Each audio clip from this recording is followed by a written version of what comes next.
துபாயின் பிரசித்தி பெற்ற மால்களில் ஒன்றான மால் ஆஃப் தி எமிரேட்ஸ் சுமார் 5 பில்லியன் திரஹாம்ஸ் செலவில் புதுப்பித்தல் மற்றும் விரிவுபடுத்தும் பணியை தொடங்க உள்ளது. துபாயின் ஷேக் சையது சாலையில் அமைந்துள்ள இந்த மால் தொடங்கி 20 ஆண்டுகள் நிறைவடைந்ததை தொடர்ந்து இதன் ஆண்டு விழா சமீபத்தில் கொண்டாடப்பட்டது. இந்த நிலையில் இதன் விரிவாக்க பணிகள் பற்றி இதன் உரிமையாளரான மஜித் அல் ஃபுட்டைம் குழுமம் அறிவிப்பை வெளியிட்டுள்ளது.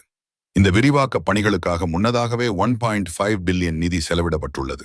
மேலும் 20,000 ஸ்கொயர் ஃபீட் அளவிற்கு விரிவாக்கம் செய்யவும், இதில் 100 புதிய ரீட்டைல் ஷாப்களும் 5 பொழுதுபோக்கு மையங்களும் திறக்கப்படும் என்று தெரிவிக்கப்பட்டுள்ளது.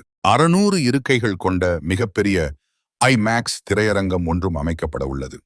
இந்த மொத்த விரிவாக்க பணிகளும் வருகின்ற 2030ஆம் ஆண்டுக்குள் முடிக்க திட்டமிடப்பட்டுள்ளது.